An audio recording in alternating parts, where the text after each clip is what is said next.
É com muita alegria, com muita honra que eu queria chamar aqui o nosso pregador da noite, Guilherme, de Panambi. Vou fazer uma rápida introdução, mas ele é um santo varão de Deus aqui, a gente ficou um tempinho com ele. Completa amanhã, hoje 10 dias. Hoje 10 dias. E ele esteve aqui, foi para Miguel Calmon, né? Esteve buscando aprender do Senhor, esteve compartilhando muita coisa boa com a gente.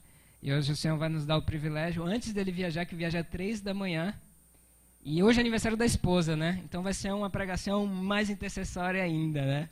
Mas assim, eu queria pedir a ajuda de vocês para a gente fechar nossos olhos e orarmos nesse momento. Amado Pai, amado Deus, utiliza o Teu Filho para ministrar o nosso coração. Faz dessa palavra de sabedoria, da tranquilidade, entendimento, ousadia para anunciar as Tuas boas novas, Senhor. Ajuda-nos nós, ouvintes da palavra, a sermos, Deus, praticantes, bons ouvintes e uma boa terra. Só Tu pode fazer isso, amado Jesus. Amém e amém. Glória a Deus. Deus te abençoe, irmão. Quer que eu tire o vaso? Não, pode deixar o vaso. Tira, irmão, o vaso. Vai a pedido da igreja, João. Aí chama atenção para mim, não para o vaso, né? Graça e paz, irmãos. Boa noite. Quero dizer para vocês, antes de mais nada, que tem sido muito bom estar com vocês. As poucas pessoas que eu pude ter contato, tem sido algo maravilhoso e enriquecedor para a minha vida. E antes de iniciar a palavra, eu quero contar para vocês um breve testemunho que aconteceu comigo hoje pela manhã. A gente estava aqui na reunião de homens, né? Uma reunião bem singela, bem simples.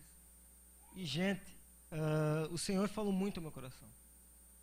Porque eu vi o mesmo Espírito que atua em Panambi atuando aqui novamente. E eu vi que a igreja do Senhor, ela não está perdida. Ela não está, sei lá, sem rumo. Ela está seguindo o rumo certinho que o Senhor planejou. Então eu dou graças a Deus por isso. Amém? Amém.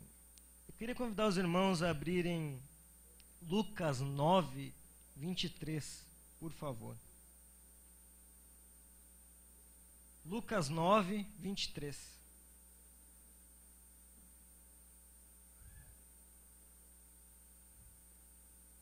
Acharam, irmãos? Amém? Tá. Se você não achou, eu vou ler igual aqui, tá? Lucas 9, 23. E dizia a todos: se alguém quer vir após mim, negue-se a si mesmo e tome cada dia a sua cruz e siga-me. Quero que você fale para o irmão que está do seu lado. Você diz assim: qual é a sua desculpa para não levar a sua cruz?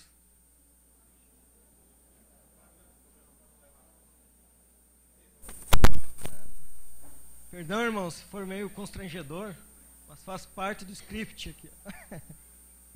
Então, eu queria introduzir a minha fala explicando um pouquinho o que estava acontecendo nesse momento. De que cruz o Senhor estava falando e para quem Ele estava anunciando. Cruz era um instrumento, como vocês sabem, de tortura. A cruz não era tão bonita como nós vemos hoje, né? Que algum pessoal da católica faz sinal da cruz. A gente vê uma cruz e se alegra porque lembra do sacrifício de Jesus. Mas antigamente a cruz não lembrava isso. Ou melhor, a cruz não significava isso. Significava sofrimento. Significava morte. Então eu me sinto deslocado hoje falando: carregue sua cruz. Para nós é muito bonito, né? Carregue sua cruz. Carreguem sua cruz. Os discípulos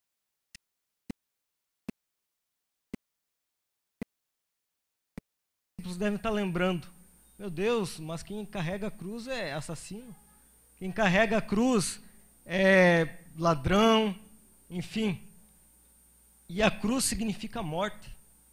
Então, irmãos, algo muito interessante que eu tenho aprendido andando com Deus, que o Evangelho é um convite para a morte. Você pode dizer palavra de vida, mas a morte, ela traz a vida. E traz a vida eterna. E é isso que eu quero comunicar hoje à noite. Amém? Existiam 3 tipos de cruz. Um outro tipo de cruz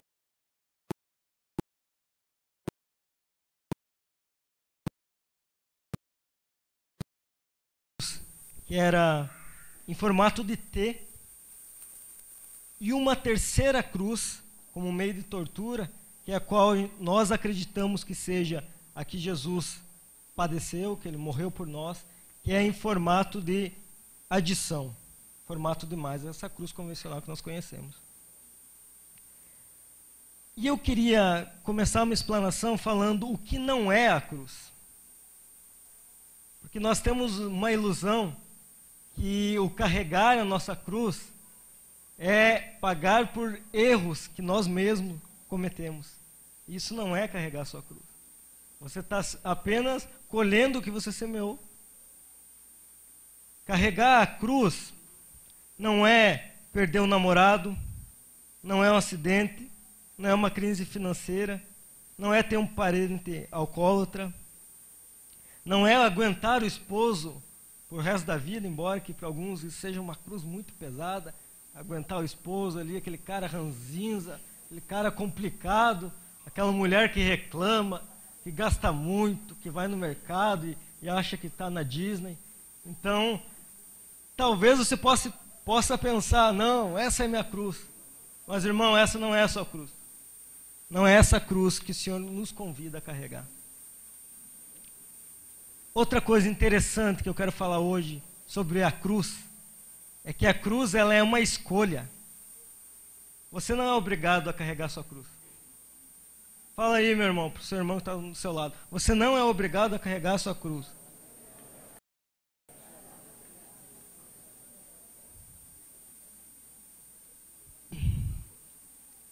Não é um determinismo divino. Deus não é um tirano. E nossas provações não são algo insuportável. O Senhor, Ele nunca... Jesus teve o fardo da cruz, porque Ele era o único que poderia carregar o meu e o seu pecado. Então, irmãos, eu me emociono muito quando eu falo de algo assim, porque não teria outra solução. Nós não teríamos uma esperança se não fosse Jesus ter carregado a cruz por nós. Só que tem um detalhe. A cruz, ela não é um ato isolado. A cruz não é aquele momento em que Jesus morreu e terminou. A cruz é um caminho. Jesus ele não fez algo isolado. Aquilo é um exemplo a ser seguido. Então o convite que o Senhor nos faz essa noite. Vamos carregar a nossa cruz. Irmãos, algo que não está muito em alta nos nossos dias é a gente dizer que o evangelho custa caro. Cada vez a gente escuta menos pregadores falando isso. Cada vez a gente escuta que, não, entregue sua vida a Jesus, tudo vai melhorar e tal e tal. Melhorar talvez será consequência. Nem sempre vai melhorar instantaneamente. Comigo não melhorou. Quando entreguei minha vida ao Senhor, com certeza eu tive uma visão diferente da vida, do futuro, mas as coisas não melhoram instantaneamente. Você entregando a vida para o Senhor, você não vai deixar de pagar por aquilo que você plantou. Isso é a lei da semeadura. Queria convidar os irmãos a abrirem Lucas 14, por favor.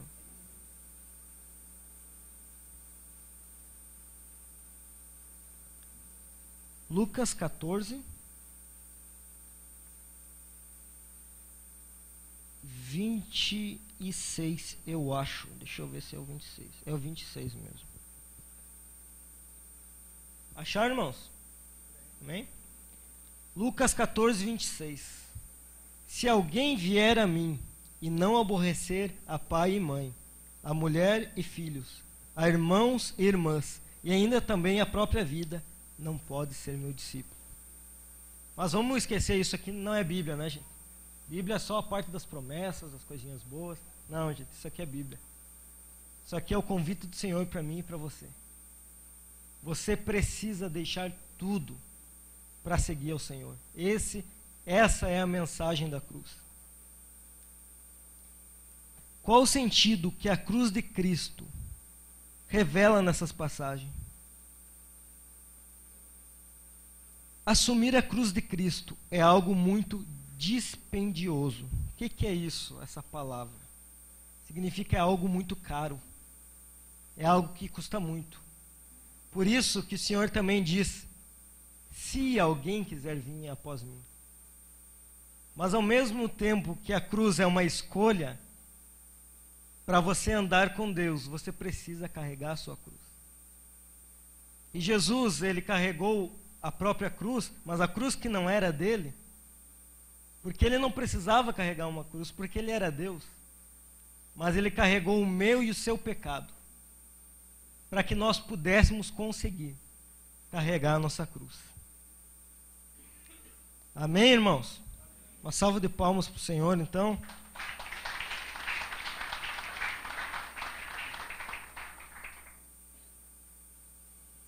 Eu queria que vocês fechassem os olhos por um momentinho.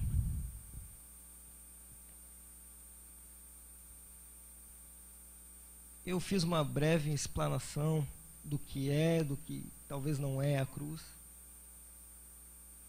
Mas a cruz é um convite para você entregar a sua vida a Jesus e deixar Ele no centro do seu coração. A cruz é um convite para que o Senhor realmente seja Senhor da sua vida. E Senhor, para Ele ser Senhor, Ele deve governar na sua vida. Eu quero perguntar a você: o Senhor está governando a sua vida?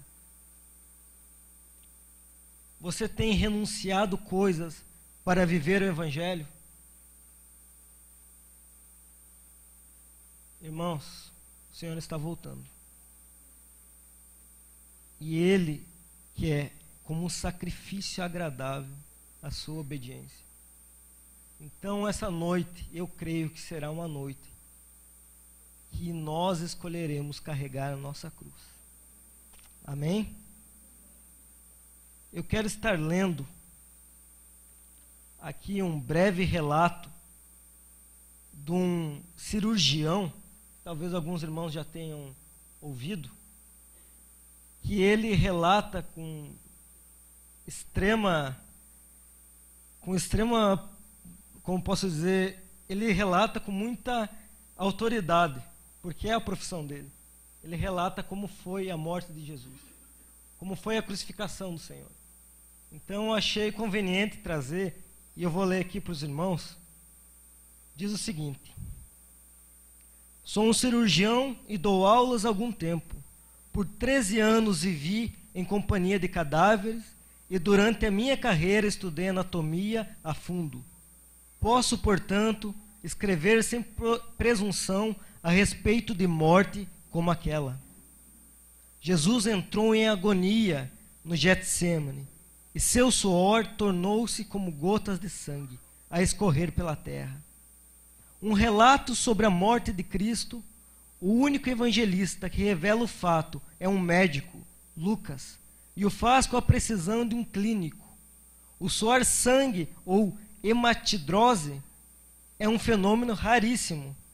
É produzido em condições excepcionais. Para provocá-lo, é necessário uma fraqueza física, acompanhada de um abatimento moral violento, causado por uma profunda emoção, por um grande medo. O terror, o susto, a angústia terrível de sentir-se carregando todos os pecados dos homens devem ter esmagado Jesus. Ele carregou isso por mim e por você. Tal tensão extrema produz o rompimento das finíssimas veias capilares que estão sobre as glândulas sudoríparas. O sangue se mistura ao suor e se concentra sobre a pele, e então escorre por todo o corpo até a terra. Conhecemos a farsa do procedimento preparado pelo sinédrio hebraico. O envio de Jesus a Pilatos e o desempate entre o procurador romano e Herodes. Pilatos cede e então ordena a flagelação de Jesus. Os soldados despojam Jesus e o prendem pelo pulso a uma coluna do pátio. A flagelação se efetua com tiras de couro múltiplas, sobre as quais são fixadas bolinhas de chumbo e de pequenos ossos. Os carrascos devem ter sido 2, um de cada lado, e de diferente estatura.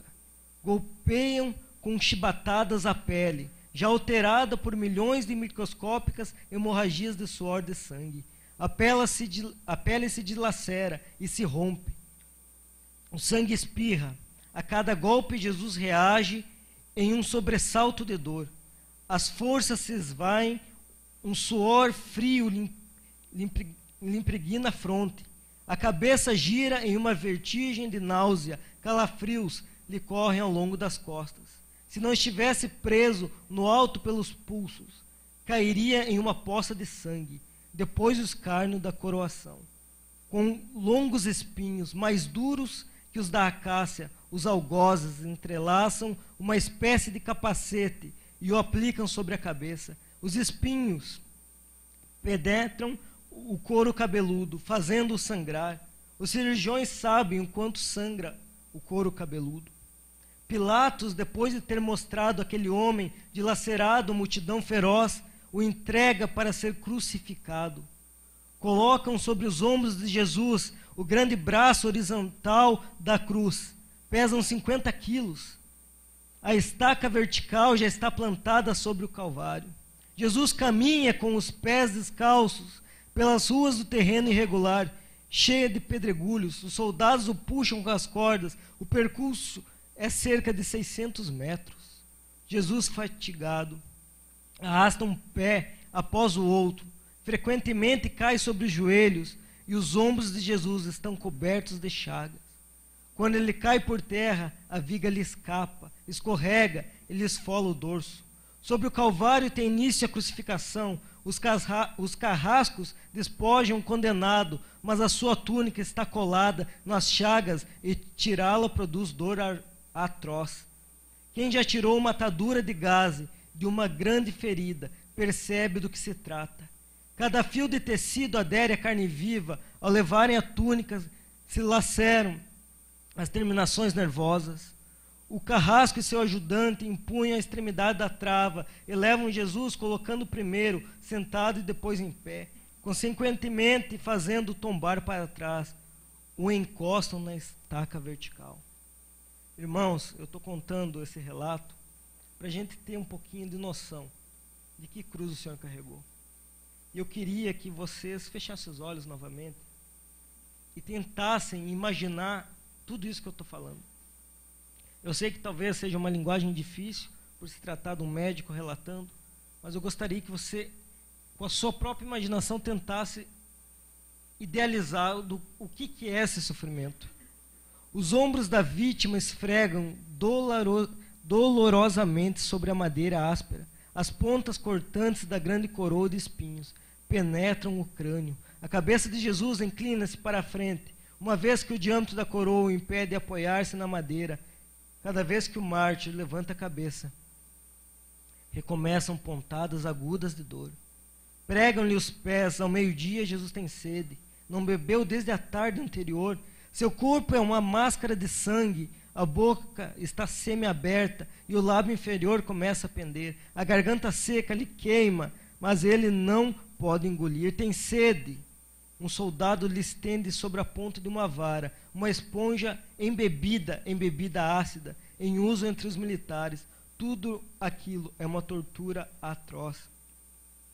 Um estranho fenômeno se produz no corpo de Jesus. Os músculos dos braços se enrijecem em uma contração que vai se acentuando. É como acontece a alguém ferido de tétano. É isso que os médicos chamam de tetania. Quando os sintomas se generalizam, os músculos do abdômen se enrijecem em ondas imóveis. Em seguida, aqueles entre as costelas do pescoço e os respiratórios. A respiração se faz pouco a pouco mais curta. O ar entra com um sibilo, mas não consegue mais sair. Jesus respira com o ápice dos pulmões. Tem sede de ar como um asmático em plena crise. Seu rosto pálido, pouco a pouco, se torna vermelho. Depois transforma-se num violeta púrpuro. Enfim, Jesus é envolvido pela asfixia. Os pulmões cheios de ar não podem mais esvaziar-se. A fronte está impregnada de suor, os olhos saem fora de órbita. Mas o que acontece? Lentamente, o esforço sobre-humano, Jesus toma um ponto de apoio sobre o prego dos pés. Esforça-se, pequenos golpes, se eleva, aliviando a tração dos braços. O músculo do tórax se distende. A respiração torna-se mais ampla e profunda. Os pulmões se esvaziam e o rosto recupera a palidez inicial. Mas por que tanto esforço? Por que Jesus queria falar? E o que Jesus falaria? Pai, perdoa-lhes, porque não sabem o que fazem. Podem abrir os olhos, irmãos. Não sei se você conseguiu entender o que o Senhor passou por mim e por você. O Senhor decidiu levar todos os nossos pecados na cruz. E hoje eu e você temos oportunidade de ser perdoados por Deus e ter uma nova chance. Não existe nenhuma história, meu irmão, que o Senhor não pode recuperar. Não existe. Não existe nada que está fora do controle de Deus. A morte de Jesus estava sob o controle de Deus. Mas a pergunta inicial que eu fiz é: qual a desculpa para você não carregar a sua cruz? Qual é a desculpa para você renunciar? Não renunciar. O Senhor quer que a gente carregue a nossa cruz, porque Ele quer que nós morramos com Ele. Para quê? Para ressuscitar igual Ele ressuscitou. A morte, irmãos, não será o fim para nós cristãos. A morte será o início de tudo aquilo que Ele nos prometeu.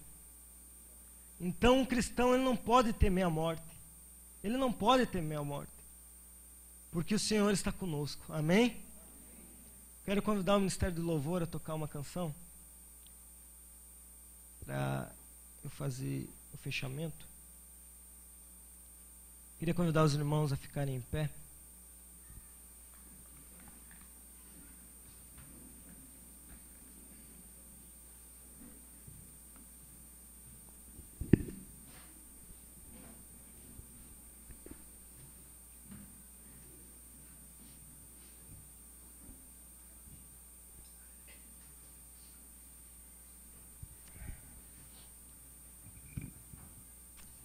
Peço que cada um olhe para dentro de si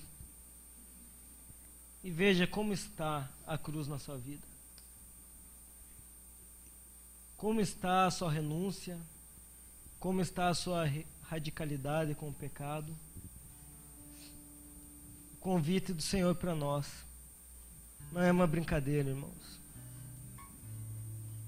O convite do Senhor para nós é um convite muito sério. Ele quer nos dar uma vida nova. Ele quer, sim, restaurar todas as áreas da nossa vida. Mas Ele não é intrometido, Ele não é mal educado. Ele fará o que você pedir. Então, antes de nós cantarmos essa música, quero que você ore a Deus e peça ajuda ao Senhor. Você peça ajuda para carregar a sua cruz. Senhor Jesus, eu peço que Teu Espírito Santo venha ajudar os meus irmãos a carregarem cada um a sua cruz. Nós sabemos que a gente não pode carregar a cruz de outra pessoa, só podemos carregar a nossa cruz. Então eu peço que o Senhor nos ajude a carregar aquela cruz que o Senhor destinou para que nós carregássemos, Pai. Eu quero que cada oração feita essa noite, Pai, de cada irmão aqui, que cada pedido de ajuda, de auxílio, o Senhor venha escutar, Senhor. Que adolescente, aquele jovem, aquele homem aprisionado em algum pecado repetitivo. Que o Senhor venha o ajudar, Pai. Que o Senhor venha trazer libertação, que só vem porque o Senhor carregou a cruz. O Senhor carregou a cruz que não era sua, Pai. O Senhor carregou a nossa cruz com os nossos pecados. Eu quero agradecer ao Senhor por isso. E eu quero, Senhor, ofertar uma canção ao Senhor essa noite. Amém. Quero convidar a igreja a estar cantando essa canção antes de nós fazermos o fechamento.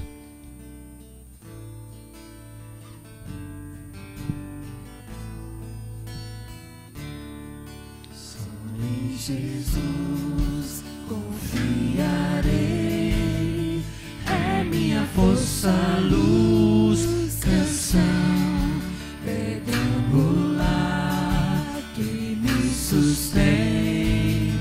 Na tempestade eu sei que dão quão grande amor, profunda paz em meio à luta e horas más. Consolador és tu em mim, firma estou em seu amor. Só em Jesus que encarnou, poder de Deus no frágil ser, foi desprezado pelos seus, mas se agradou por mim morrer. E lá na cruz o próprio Deus a sua ira satisfez.